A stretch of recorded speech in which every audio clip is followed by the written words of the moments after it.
I am an artist living and working in London, originally born in the United States.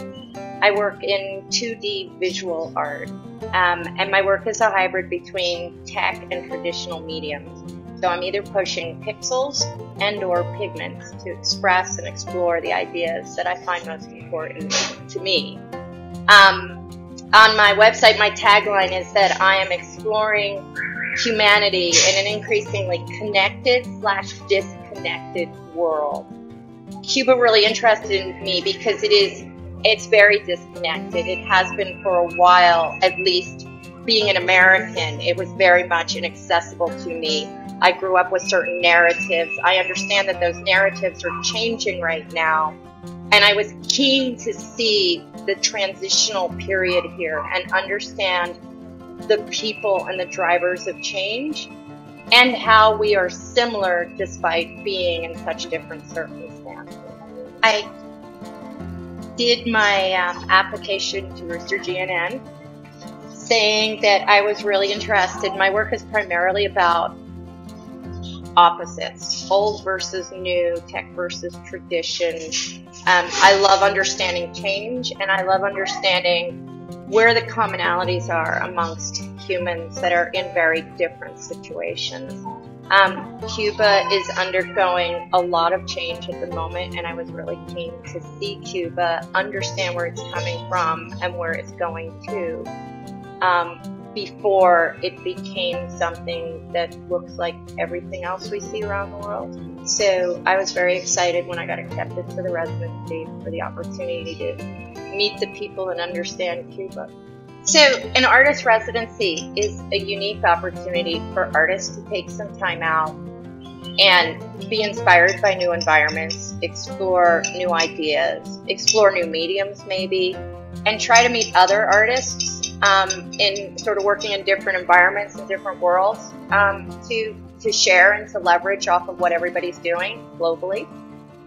Before I came, I tried to learn Spanish, to learn as much history about Cuba as possible, to network with other artists, and to meet as many people and talk to as many people as I could that had been to Cuba and had some understanding of Cuba. I also had, from reading about Cuba and knowing that I was going to Havana and Trinidad, I looked at some of the visuals and thought that I would do something along the lines of my sort of city, gritty, layered style in Havana, and maybe do a whole series in Trinidad. It's a very colorful place, more along the lines of some of my new color work, shapes and forms and all these other things. When I got to Havana, I did book a couple of things before I came. One was a tour with an economist. Another one was a tour with somebody who was going to show me the two Havanas. He grew up in a poor area, and he wanted to show me sort of the whole scope of Havana, the wealthy area and the not so wealthy area. And that was primarily what I did in Havana. Was I needed to understand the sense of place and the sense of people before I could do any art. My art is very much about peeling back the layers and understanding what's really going on, what are the things that are contrasting, what are driving some of the things that we see on the surface, in hopes also that when people look at my art, they may take a moment to ask those questions too, instead of assuming that we know, that we understand, and oh, that's what that is. Well, understanding Cuba is not something one does in a 2-hour tour. So I did a really, really deep dive into what is Cuba, who are these people, and like I mentioned, I don't speak Spanish, so it was challenging on a number of levels.